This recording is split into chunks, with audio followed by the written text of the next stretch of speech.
Avez-vous déjà rencontré une personne qui a l'impression, en fait, quand vous la voyez, vous avez l'impression que c'est un mort-vivant. Pourquoi je dis un mort-vivant? C'est une personne qui n'a même plus de capacité à prendre ses propres décisions.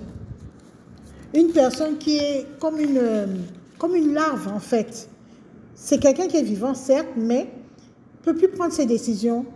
Il a toujours l'impression qu'il est incapable, il ne peut pas, et qu'il a besoin de l'autre. Bonjour, je suis l'actrice secrète, et aujourd'hui nous allons parler justement de ce qu'on appelle communément les perverses narcissiques, ou je ne sais pas si il s'agit d'un pervers narcissique, mais moi je vous donne le cheminement de la possession d'une personne, que ce soit sur le plan physique ou sur le plan mental. Maintenant, le nom qu'on va donner à ce genre de possesseur, je ne sais pas si c'est pervers narcissique ou quoi, mais moi je vois ça surtout sur le fait de pouvoir posséder la personne. Donc, ça se passe en plusieurs étapes. On va donner des noms aux personnes pour que vous compreniez bien ce que je vais expliquer. On va appeler le monsieur François et la dame, on va l'appeler Vanessa. Donc, François et Vanessa font connaissance. Vanessa a déjà une entreprise individuelle. Elle a un salon de coiffure. Et en dehors du salon de coiffure, elle a eu l'intelligence d'investir. Donc, elle a déjà 2 studios qu'elle a mis en location. Donc, Vanessa a déjà des revenus. François, lui, c'est le genre très, très bel homme. Bien physiquement, imbu de lui-même, et qui estime que c'est un honneur pour Vanessa de devenir sa compagne. François est un homme d'affaires. Vous connaissez les hommes d'affaires? Ils n'ont même pas de bureau. On ne peut pas savoir exactement quelles sont les affaires qu'ils font. Mais c'est un homme d'affaires, un businessman ou je ne sais quoi. Homme d'affaires. De temps en temps, il ramène de l'argent. De temps en temps, il n'en ramène pas. Mais c'est un homme d'affaires. Toujours bien fringué, bien sapé comme jamais, beau comme tout. C'est le genre de personne, quand il y a des mariages, des fêtes familiales, Vanessa est très fière de venir au bras de cette personne. Voilà, on sent il a la carrure et tout, il est imposant et tout, etc., etc. Homme d'affaires. Voilà, quelles affaires tu fais? On ne peut pas dire exactement. Où est ton bureau? On ne peut pas dire exactement. Alors, comment se passe la phase de possession? Parce que ce genre d'homme comme François, ce sont des personnes, quand vous vous mettez avec lui, il prospère, du moins il s'allume et vous vous éteignez. C'est-à-dire vous devenez de plus en plus petit. Et vous prenez même votre énergie vitale pour faire grandir l'autre. C'est comme ça que ça se passe. Alors, au départ, première phase, c'est couvrir l'autre d'affection. Voilà François qui connaît Vanessa. Vraiment, Vanessa, je t'aime. Vraiment, tu es la femme de ma vie. J'ai été avec beaucoup de femmes parce que ça aussi, il faut qu'il montre qu'il n'est pas à une copine près. Hein, que c'est quelqu'un que même les femmes courtisent. Même les femmes courtisent, hein, vraiment, c'est même pas lui qui a la nécessité de courtiser les femmes, mais tellement il est important, les femmes le courtisent, mais de toutes les femmes qui le courtisent, c'est toi, Vanessa, que j'ai choisi, parce que je vois de la valeur en toi, etc., etc., etc. Pardon. Alors François commence à inviter Vanessa il a dit qu'il est homme d'affaires, non? Commence à l'inviter dans les grands restaurants. Même ils peuvent organiser un voyage aux frais de François. Ça, c'est l'investissement. Moi, j'appelle ça l'investissement. Ils commencent à organiser un voyage. Ils vont peut-être, je ne sais pas, aux îles Baléares, ou bien ils vont à Monaco, ou bien ils vont, je ne sais pas, en Afrique du Sud. les grandes villes là, bien, ou en Côte d'Ivoire, mais dans un bel hôtel, ou au Gabon, dans un hôtel sophistiqué et tout et tout. Et donc Vanessa, elle voit les étoiles, elle a trouvé la perle rare. Non, ça c'est, le gars il est beau, il est homme d'affaires, il m'invite par-ci, il m'invite par-là. Et François lui fait des cadeaux, un parfum par-ci à la Saint-Valentin, il lui paye une jolie petite tenue, etc. C'est souvent le restaurant et tout. Et Vanessa se laisse envahir par toutes ces marques d'affection et elle se donne à 100%. La deuxième phase maintenant, une fois que le poisson est dans le filet, comme qui dirait, François va passer à la deuxième phase. La deuxième phase, c'est commencer à envahir tous les aspects de la vie de Vanessa et prendre petit à petit autorité sur sa vie. Comment ça se passe? Ça va commencer d'abord par le lieu de travail de Vanessa. Vanessa a un salon de coiffure. Donc, il va commencer à venir voir son épouse pendant le travail. Déjà, si c'est un homme qui travaille, je ne vois pas ce qu'il fait à 10 heures dans le salon de coiffure de sa femme. Mais comme c'est un homme d'affaires et que tout le monde sait que les hommes d'affaires n'ont pas d'horaire, bon, passe. Et voilà la patronne Vanessa qui est si fière de montrer son chéri, son concubin, parce qu'ils ne sont pas mariés légalement, qui est si fière de montrer son concubin à ses employés et tout. Et le concubin est là, il joue au dur. Il joue à celui qui ne parle pas aux employés. Il commence petit à petit à venir s'asseoir dans le bureau de Vanessa, etc., etc. Donc, il commence à s'imposer dans le lieu de travail de Vanessa. Et si c'est une personne qui est employée dans une administration, etc., vous allez voir que le monsieur va commencer à venir dans le bureau ou bien alors venir l'attendre à la sortie de son lieu de travail et venir déposer aussi à son lieu de travail. Comme ça, les collègues vont dire, mais toi tu es un bon mari, regarde comment il t'attend, tu sors à 17h par exemple, 16h30 le gars est déjà là en train de faire le pied de grue devant le lieu du travail de sa compagne. Donc les gens vont dire que non, mais c'est un homme magnifique, non, si on pouvait avoir un homme comme ça, machin, machin. Ça, c'est une façon de prendre possession de l'univers de la personne. Parce que chaque personne a son univers en dehors de sa vie dans le foyer. Elle a ses amis, elle a son travail, etc. Mais quand le conjoint commence déjà à envahir ces deux aspects-là, les amis et le travail, il faut savoir que la possession a commencé. Petit à petit, il va commencer à prendre autorité sur ses affaires. Commencer à voir les employés. Bon, je peux prendre la recette, je te donne. Je vais m'occuper d'aller payer une taxe. Je vais m'occuper d'aller... Mais tu as dit que tu es homme d'affaires. Comment tu as le temps si libre pour t'occuper des choses de ta compagne à ce point? Il y a anguille sur roche. Donc, petit à petit, ça c'est la deuxième phase. Il va envahir tous les aspects de la vie de la personne. Mais ce n'est pas tout. La troisième phase, c'est envahir les aspects de la vie de la personne vis-à-vis de ses amis et de ses parents. Comment ça se passe?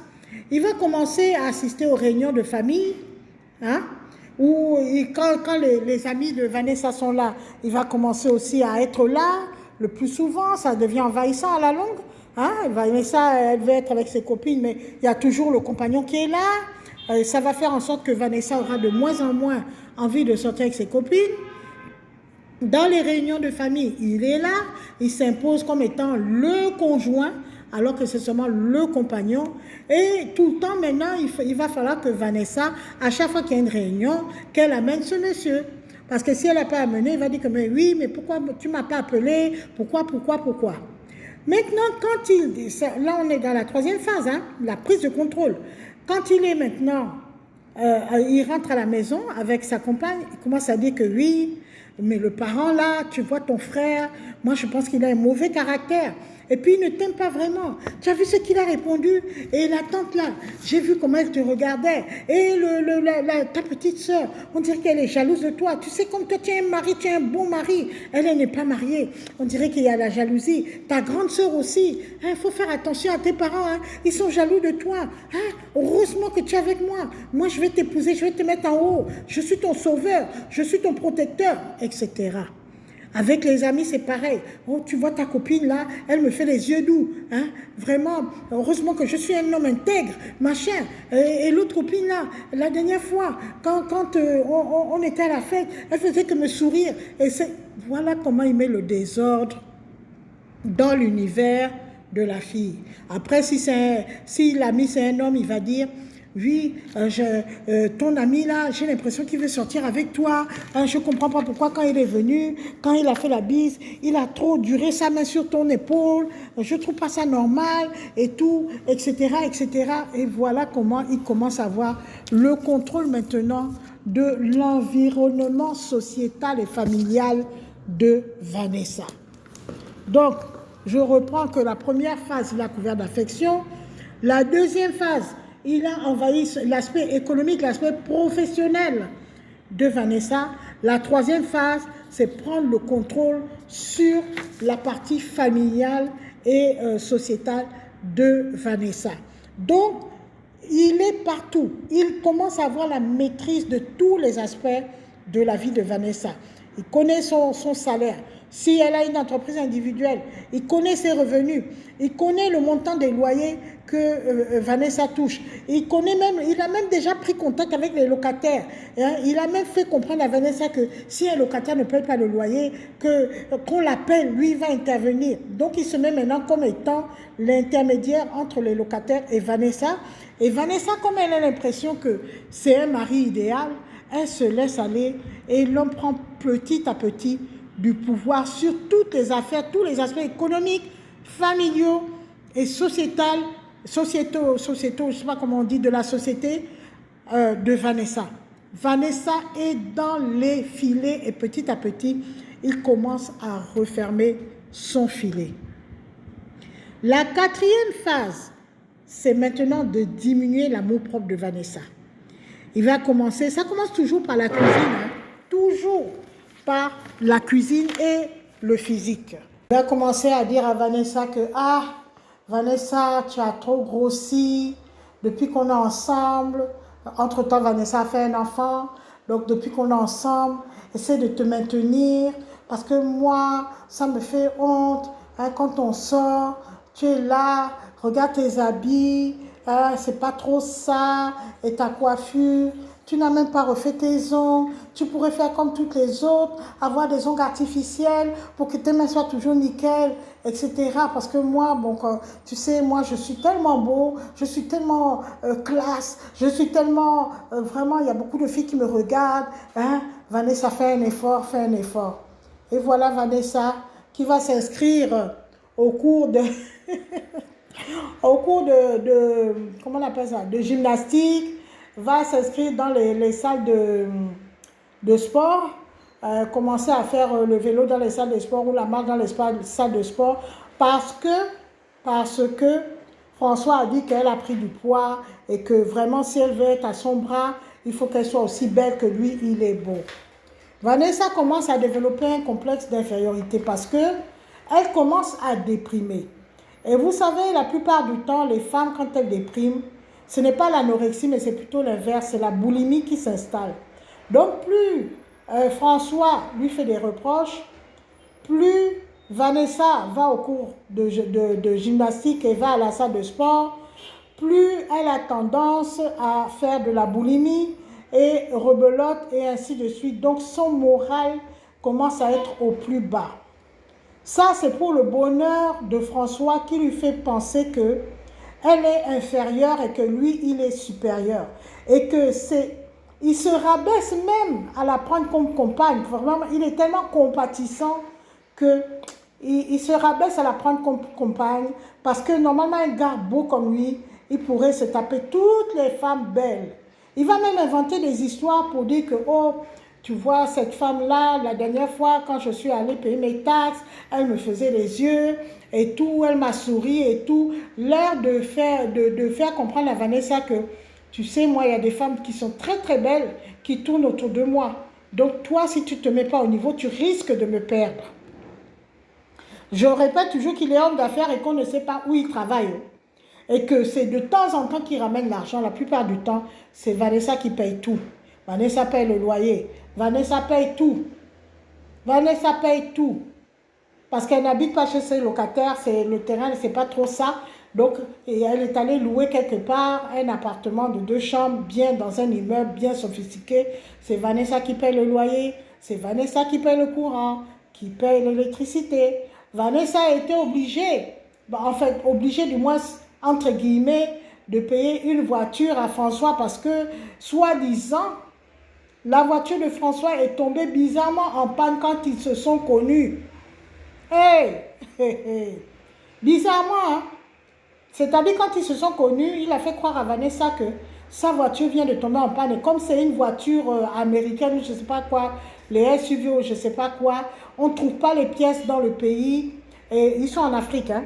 On ne trouve pas les pièces dans le pays. Donc en attendant, il a commencé à rouler la voiture de Vanessa. Mais comme ça n'arrangeait pas Vanessa compte tenu de son travail et tout, Vanessa a été obligée de lui payer une voiture. Et comme il n'est pas n'importe qui, Vanessa était obligée de lui payer une voiture plus sophistiquée que la sienne. Parce que c'est lui l'homme, il ne peut pas avoir une petite voiture comme ça. Vraiment, il lui faut une voiture mieux. Donc Vanessa a payé une RAV4 pour lui, le long RAV4 là, dernier modèle. Et elle a une RAV4, mais les petits, là, parmi pas les premiers modèles, mais le deuxième modèle. Bon, elle, ça ne l'offuse pas, c'est une femme simple, mais lui, il est en train de crâner sur la RAV4 que Vanessa lui a payée. Donc, je reviens à la destruction de l'amour-propre de Vanessa. Donc, il a d'abord commencé à lui dire qu'elle est trop grosse, elle est mal fagotée, elle est mal coiffée, elle est mal ceci. Après, maintenant, c'est au niveau de la nourriture. Ah non, tous les jours on mange la même nourriture, moi je suis fatiguée, hein? Tu ne peux pas changer de menu, fais un effort, prends des cours de cuisine, va dans YouTube, fais un effort, voilà. Voilà comment il diminue l'amour-propre de Vanessa. La nourriture qu'il mangeait depuis qu'ils se connaissent, aujourd'hui c'est devenu maintenant une nourriture qui fatigue. Aujourd'hui, elle doit faire un effort. Aujourd'hui, la nourriture est trop salée. Aujourd'hui, il n'y a pas assez de sel. Demain, c'est toujours la même chose. Hier, on a mangé du poisson. Pourquoi on mange du poisson? Ce n'est pas toi-même qui paye la nourriture. Ce n'est même pas François qui paye la nourriture. C'est Vanessa qui paye tout. Lui, de temps en temps, il est trop malin. De temps en temps, il va prendre peut-être quelque chose de 20 000, 30 000. Il va faire des grandes courses. Mais quand il a fait les courses de 30 000, là, les prochaines courses de 30 000, il faut compter 1 mois, 2 mois, 3 mois. Et quand Vanessa va se plaindre, il va dire que mais la dernière fois, je t'ai fait les courses, non? Hein, tu n'as pas vu. Comment tu peux oublier tout ce que j'ai fait pour toi? Quand il voit qu'elle commence à se plaindre, quand il voit qu'elle commence à ouvrir les yeux, quand les écailles commencent à tomber, pouf, chérie, si tu veux, on va aller au restaurant aujourd'hui, c'est moi qui paye. Voilà, c'est comme ça qu'ils font. Il va payer le restaurant où elle va préparer le même genre de nourriture qu'elle prépare d'habitude. Mais tout d'un coup, la nourriture est succulente. Oh chérie, tu as bien préparé aujourd'hui. Vraiment, c'est ce que j'appelle une bonne femme. Et là, les écailles reviennent encore sur les yeux de Vanessa. Et quand il sent que Vanessa est encore sous sa coupelle, allez, rebelote. Vanessa, c'est quel genre de nourriture comme ça? Vanessa, va faire un peu le régime. Toi aussi, c'est pas possible. Comment tu peux être grosse comme ça? Vanessa, tu vois pas les autres là, comment ils s'entretiennent? Regarde tes ongles. Vanessa. Vanessa se sent de plus en plus quelqu'un qui n'est rien devant cet homme-là. Je répète, pour vous dire l'aberration de la situation, Vanessa, c'est une fille qui a une entreprise individuelle, un bon salon de coiffure qui fonctionne très bien. Et elle a 2 studios qu'elle a mis en location. Donc, elle a aussi des revenus fonciers. Elle paye ses impôts, elle paye ses taxes foncières, elle paye tout. Vraiment, c'est une fille bien. Par contre, François n'a pas de maison en location ou de studio en location. Son soi-disant homme d'affaires qui n'a pas de société, qui ne paye aucun impôt, qui est toujours de temps en temps je dois voyager parce qu'il y a quelqu'un qui doit amener une voiture, quelqu'un doit faire quoi, on ne voit même pas le bureau, la plupart du temps il est à la maison à longueur de journée, de temps en temps il revient, il amène peut-être 500 000, on ne sait pas d'où ça sort, mais comme c'est venu, c'est comme ça part aussi, ça ne participe même pas au foyer qu'ils ont mis en place, rien. Donc, vous voyez la différence entre Vanessa et François. François, c'est un rieneux. Mais comme c'est un rieneux qui a eu la chance de se mettre en couple avec une femme de super qualité, Une femme de super qualité. François, lui, c'est rieneux. Rieneux. C'est seulement la bouche, c'est tout. Il a la chance seulement d'avoir un beau physique, point barre. En dehors de ça, rien. Même au niveau de sa famille, on ne le considère pas. On ne le considère pas dans sa propre famille parce que les gens savent que c'est rieneux. Il n'y a que la femme qui voit des étoiles quand elle le regarde. Il n'y a que Vanessa, quand elle le regarde, oh, vous avez vu comme il est beau, regarde comme il est bien habillé. La dernière fois, je lui ai payé une nouvelle cravate. Regardez, il a porté la cravate que je lui ai payée. Voilà où en est la situation. Mais Vanessa, les cadeaux que François lui faisait au départ, quand il était en train de mettre en place son filet, les cadeaux là ont disparu. Les cadeaux n'apparaissent que lorsque François se rend compte que Vanessa commence à ouvrir les yeux. Bouf, il fait un petit cadeau. Et quand il a fait le cadeau là, le prochain là, c'est Didi. Vous allez attendre longtemps avant qu'il fasse le prochain cadeau. C'est comme ça que la situation. Vanessa se sent de plus en plus rien. Au niveau de son travail, ça se ressent. Elle commence à être déprimée. Et comme elle commence à être déprimée, elle va de moins en moins au travail. Et c'est elle-même qui dit, mais chérie, va surveiller un peu les employés là-bas au travail. Moi, je suis fatiguée, j'ai mal à la tête aujourd'hui. Et de fil en aiguille, le monsieur devient presque le propriétaire de sa société. Elle, la plupart du temps, elle a mal à la tête, elle est dépressive. Voilà. Et au niveau des locataires, le monsieur a pris de plus en plus de l'impact. Comment il a fait? Le gars est trop fort. Il a commencé à accompagner Vanessa là où elle a ses locations. Petit à petit, vraiment, il faut éviter. Votre lieu de travail, votre lieu de business, n'amenez pas votre conjoint là-bas. Évitez que ce soit, vous êtes un homme, votre conjoint c'est une femme, ou que vous soyez une femme, votre conjoint c'est un homme. Pardon, chacun ses affaires. Donc il a commencé à critiquer les locataires. Il a fini de critiquer les amis et les parents de la fille. Donc il a déjà isolé. Maintenant, c'est le locataire. Non, ce locataire-là, il a toujours un retard de 2 jours, 3 jours. Non, il faut l'enlever. Il faut l'enlever. Vanessa aussi, comme elle est déjà dans la sauce, comme elle est déjà dans la marmite, comme on dit, comme elle est déjà sous influence de François, madame donne le préavis à l'un des locataires. Et comme par hasard, François, en 2 temps, 3 mouvements, lui trouve un autre locataire.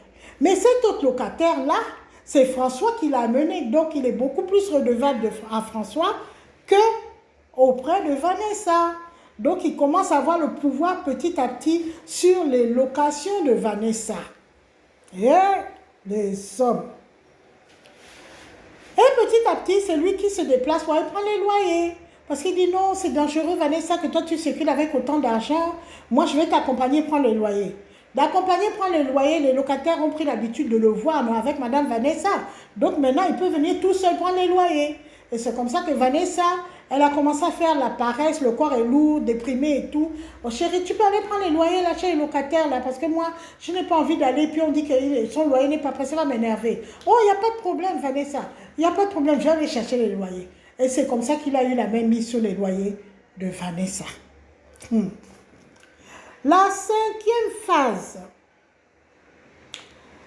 c'est isoler totalement la personne qui d'ailleurs finit par s'isoler elle-même. C'est ce que je viens d'expliquer. Le monsieur lui a fait comprendre que tous ses parents, les parents de sa famille sont contre elle. Et qu'ils sont même contre le fait qu'elle se marie avec un homme aussi bien.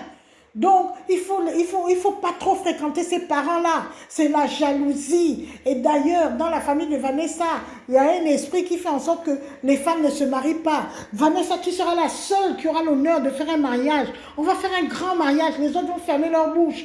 Donc, Vanessa a cessé de fréquenter ses parents. Même chose pour les amis. Les amis sont jaloux. Oh, les amis.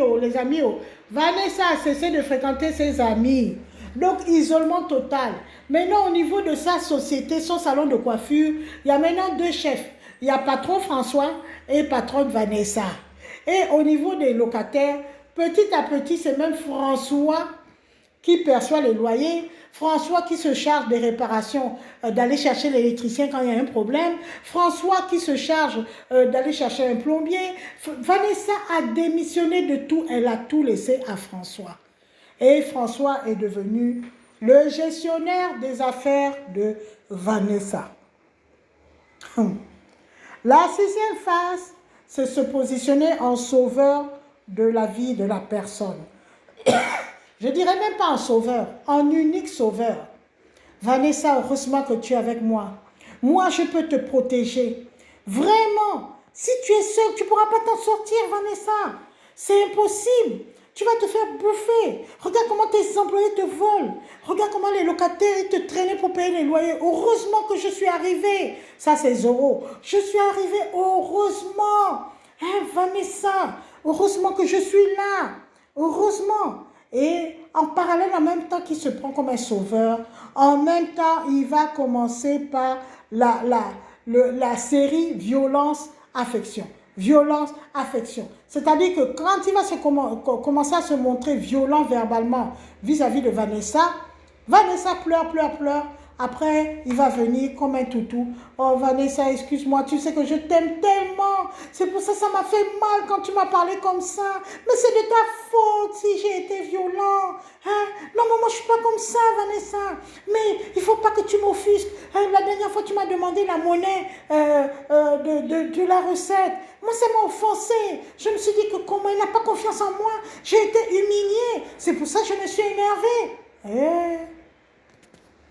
La dernière fois, tu m'as envoyé refaire la plomberie du studio, du deuxième studio. J'ai fait tous les travaux. Mais tu t'attendais à quelle recette? Ça a pris tout le loyer. Le plombier m'a demandé tant. Il m'a demandé tant. Et les réparations, c'est tant. Le matériel coûte cher. Mais quand tu es venu me demander des comptes, tu me demandes des factures. Mais ça m'a humiliée. J'étais obligée de m'énerver.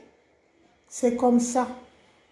C'est comme ça. Et après savoir parler comme ça, ah chérie, tu sais que je t'aime tellement. Il commence un petit bisou, un deuxième bisou, et ceci et cela. Et c'est le big love qui reprend. Vanessa retombe encore dans la sauce. Voilà les 6 étapes qui font en sorte que une personne devient petit kirikou. Devant une personne en fait qui n'est rien, mais que le kirikou là élève en hauteur. Voilà les différentes étapes. Et si je vous dis ça, c'est parce qu'il faut être vigilant.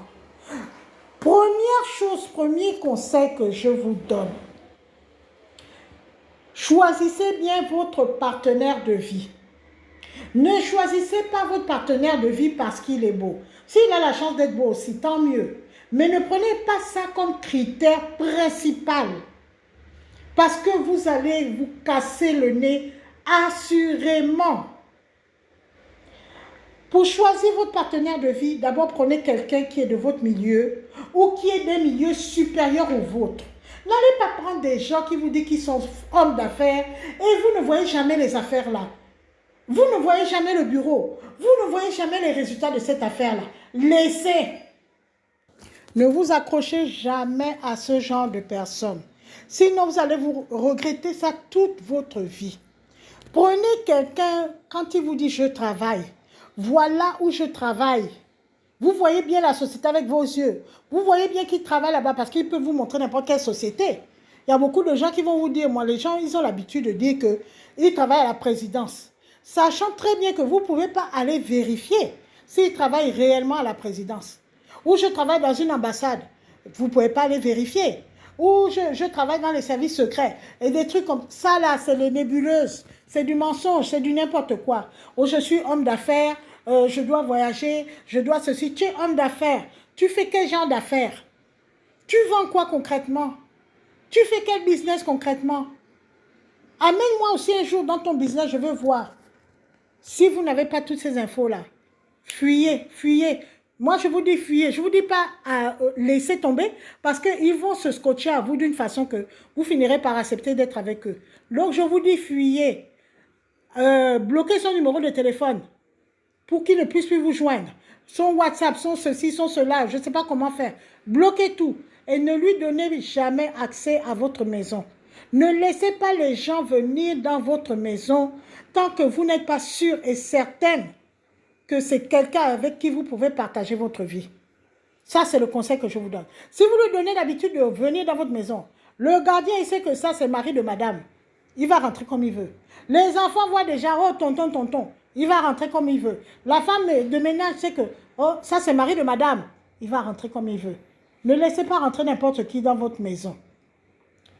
La deuxième chose, après avoir fait le bon choix, Ne mélangez jamais vos business avec votre partenaire de vie. Vous croyez que vous faites bien comme ça. Vous croyez que vous êtes le genre, non, comme on est ensemble, on partage tout. Quel partager tout là? Tu es en train de lui donner tous tes secrets, en fait, tous les secrets de ta vie. Et c'est sur ces secrets de ta vie-là qu'il va bien pouvoir te mettre dans ses filets. Une fois qu'il t'a mis dans ses filets, n'est-ce pas le poisson qu'on met dans le filet, on le mange. Est-ce que le poisson grandit, grossit, prospère? Non.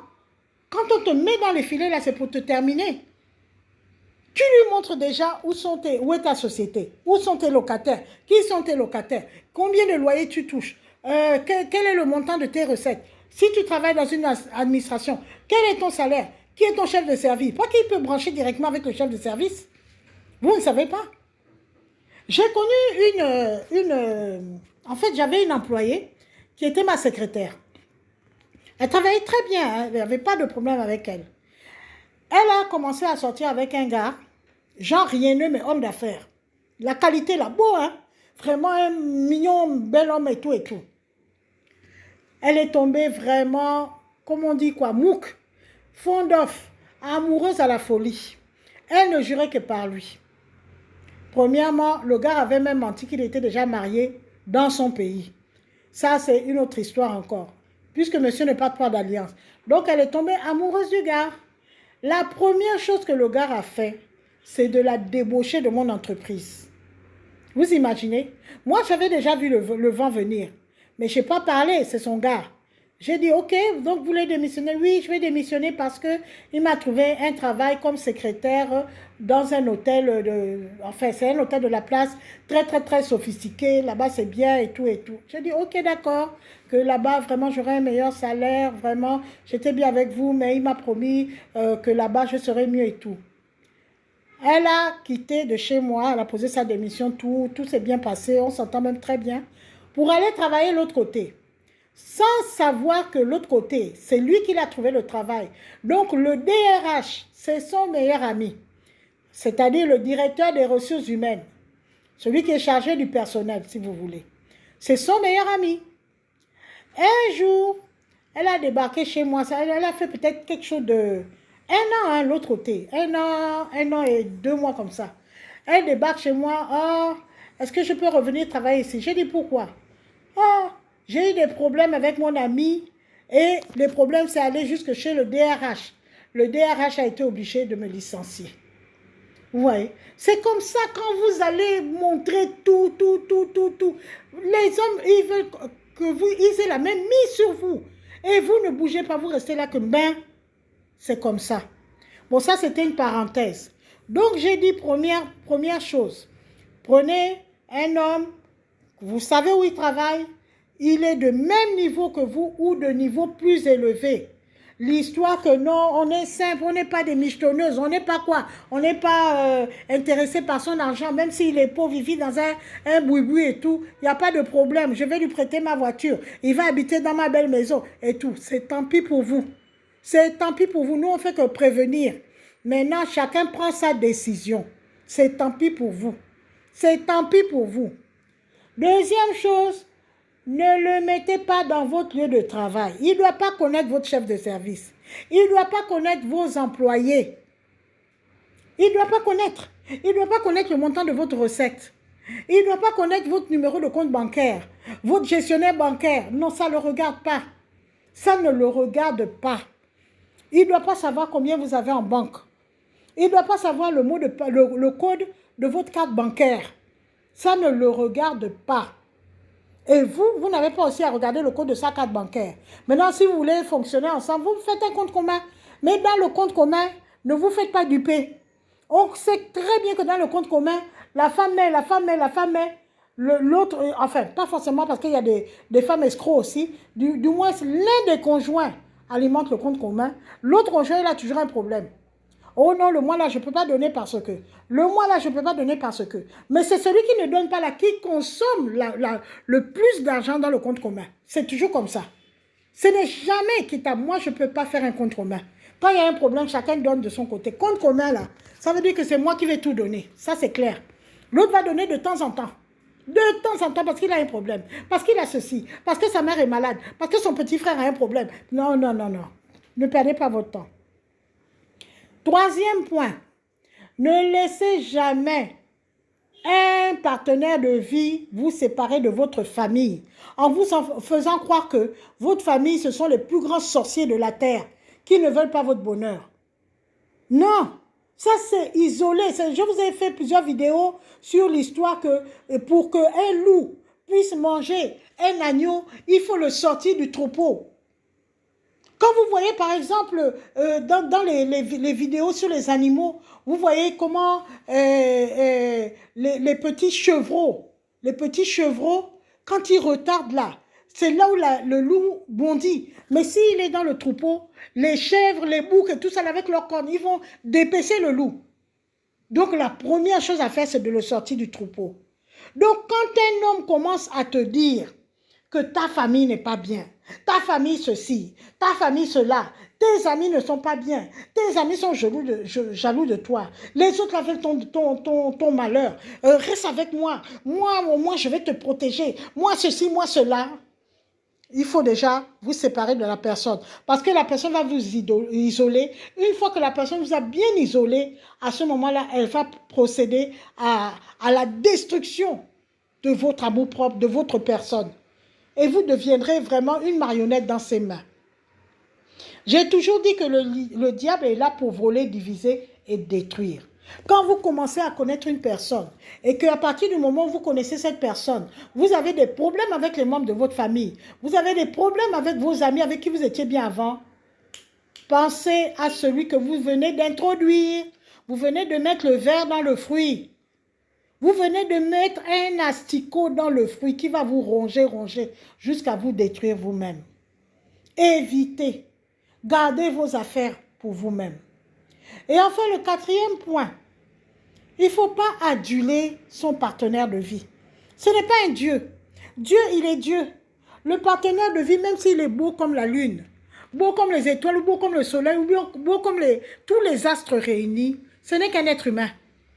Vous n'avez pas à l'aduler. Vous n'avez pas à changer ce que vous êtes pour plaire à cette personne qui, soit dit en passant, ne sera jamais satisfaite. Il va toujours vous demander plus, plus, plus, et plus, et re-plus, et re-plus. Parce que, en fait, c'est sa technique de montrer que tu n'es pas encore à mon niveau. Moi, je suis tellement en haut. Toi, tu n'es pas encore à mon niveau. Tu es faible, tu es basse, tu es moche, tu es machin, tu es ceci, tu es cela, pour que tu ne puisses pas ouvrir les yeux et te dire que c'est vrai, tu es beau. En dehors de la beauté, là, il y a quoi même derrière? Rien. Rien. Et c'est pour ça qu'il faut toujours rester dans la prière. Et vous remarquerez que ce genre de partenaire de vie, que ce soit un homme, que ce soit une femme, il va toujours tout faire pour que vous lâchiez la prière. Il ne va pas vous dire de ne plus prier, non. Par contre, il va privilégier à la télé les émissions où on dit que oui, l'église, ils ont sodomisé, ils ont pédophilé, ils ont quoi, que les prêtres, c'est des sorciers, que les pasteurs, c'est des... Donc, au fur et à mesure, il va vous faire un lavage de cerveau. Vous-même, vous allez commencer à renier Dieu. Vous-même, vous allez commencer à renier Dieu. Il faut avoir vraiment un caractère solide. Hein. Sinon, vous pouvez même renier, après avoir renié votre famille, renier vos amis, renier même vos propres locataires, vous finirez par renier Dieu lui-même, le seul qui peut vraiment vous sauver. Et vous allez le mettre à la place de Dieu. N'oubliez jamais la prière dès le début. Ne priez pas quand ça ne va pas bien. Priez tous les jours. Des fois, vous pensez que tout va très bien là, mais en fait, c'est le danger. Priez tous les jours. Quand vous commencez à connaître une personne, demandez à Dieu la direction. Demandez à Dieu de vous montrer ce qui est caché. Il y a beaucoup de gens qui sont tombés, ils ont eu le sida, parce qu'ils ont connu des hommes qui, surtout quand la femme a déjà un certain âge, c'est surtout elles, les victimes. Vous voyez les femmes qui ont déjà 30 ans, 38 ans. Ah, à 38 ans, 40 ans, 42 ans, 45 ans. Oh, j'ai la chance que je vais quand même trouver un mari avant de vieillir. Oh non, non, le gars là, il est beau là. Tout, vous buvez tout, vous buvez tout. Vous ne faites pas d'enquête de moralité. Vous ne vous demandez pas que vous avez par exemple 40 ans, le gars a 45 ans. Il n'a jamais été marié. Et s'il a été marié, il vous dit que non, j'avais une femme. Bon, qu'est-ce qui a fait en sorte que la femme là est partie? Ou qu'est-ce qui a fait en sorte que la femme là est morte? Vous ne posez pas les questions? Bien sûr, lui, il va vous raconter que non, c'est elle qui avait tort, c'est elle qui était bordel, c'est elle qui était sorcière, c'est elle qui, c'est elle qui, c'est elle qui. Mais il faut toujours avoir la deuxième partie de la version. Allez enquêter d'abord. Moi, j'ai une amie, je vous assure, une fille très sérieuse. Mais quand on lui disait que ne va pas, comme elle avait déjà un enfant, l'enfant était déjà grand, elle avait déjà sa société, elle était déjà assise et tout. Elle avait dans les peut-être 35 ans, c'est l'âge critique, hein, 35 ans, presque 40 ans peut-être. Un homme de l'église, un frère en Christ est venu. Oh, je t'aime, Dieu m'a dit que c'est toi ma femme, oh machin, oh machin. On l'a prévenu que l'homme là, sa femme vient de mourir. Elle dit que non, c'est toujours vous avec la jalousie. Si on veut avoir l'onction de Dieu, il faut faire fi de tout ça. Hein, il a dit qu'elle est morte, elle était malade, elle avait sa propre maladie, elle a fait AVC, machin, machin, alors que la femme était morte de VIH. Donc, qu'est-ce qui s'est passé? Elle a fait fi de tout. Elle a fait le mariage. L'église a organisé le mariage, un grand mariage. Après, ils ont fait le mariage à la mairie, ou avant ou après, je ne sais pas. Grand mariage, oui, le gars beau, tout ça là. Donc, le gars avait déjà le VIH. Quelques temps après le mariage, je crois 6 mois, ça n'a pas duré, le monsieur est décédé. Et c'est quand le monsieur a commencé à tomber malade de VIH qu'elle s'est rendue compte que ce que les gens disaient, que la femme était morte de VIH et non d'AVC, c'était vrai. Quand elle est allée faire son bilan, madame a le VIH. Aujourd'hui, elle ne peut plus vivre en Afrique parce qu'à cause des soins, elle vit en Allemagne. Voilà. Elle ne peut plus vivre en Afrique. Donc, elle est veuve avec le VIH. Voilà. Comment elle s'est fait avoir? Pas d'enquête, rien. Il y a beaucoup de femmes qui ont commencé avec des hommes. Non, mais c'est vrai, il est beau, machin. C'est toujours vous, vous parlez trop, la jalousie, machin, le mauvais cœur. On vous dit que le gars là est déjà marié.